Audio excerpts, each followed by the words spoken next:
हो गया। तो दोस्तों आज ये क्वेश्चन आया है कि यदि ये इस तरह से बना हुआ है कोई फोटो, इसमें हमारा ये वाला एंगल कितना होगा।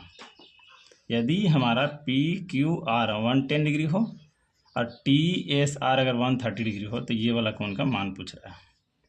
तो देखिए कैसे बनेगा। हम क्या करेंगे कि ये वाला जो लाइन है ये समानांतर, इसकी दोनों लाइन के समानांतर एक लाइन खींच देंगे ऐसे। ये अपने सॉल्यूशन के लिए हम अपने मन से काम किए हैं। इससे क्या हुआ हमारा कि ये वाला कोण, इसको लाइन को जब हम आगे बढ़ाएंगे तो ये पूरे कोण का मान जो यहाँ से इस पे 180 डिग्री है, यहाँ पे क्या हो जाएगा 130। तो ये टोटल 180 अगर है तो 180 माइनस 130, ये मेरा 50 डिग्री ये वाला आ गया।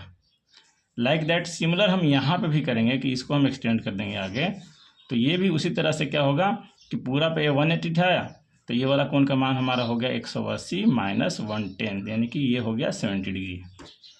अब क्या है कि जब ये वाला कोण मेरा 50 हो गया, ये वाला कोण मेरा 70 हो गया, तब हम वहाँ पे देखेंगे क्या कि इस लाइन को हम अगर ऐसे खींचते हैं आगे, इस लाइन को ऐसे मिला देते हैं हम अगर आगे, तो ये वाला कोण इस कोण के बराबर होगा शीर्षाभिमुख कोण से।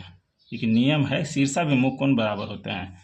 इट मीन्स कि ये 50 है तो ये भी 50 डिग्री हो गया। ये अगर 70 डिग्री है तो ये भी मेरा 70 डिग्री हो गया। और अब समानांतर जब अगर रेखा दूर ठो रेखा हो, उसको लाइन को, उस रेखा को अगर कोई रेखा ऐसे काट रही है, दो लाइन अगर समानांतर है, उसको अगर कोई तिरछी रेखा काट रही, कोई अगर रेखा काट दी है, तो ये वाला कोण और ये वाला कोण बराबर होते हैं, एकांतर कोण बराबर होते हैं। यानी ये अगर 50 है तो ये भी कितना हो गया 50 हो गया। ये अगर 70 है तो ये भी कितना हो गया 70 हो गया। अब हमको मालूम चल गया कि ये 70 है, ये 50 है, तो ये वाला कोण हमको पूछ रहा था।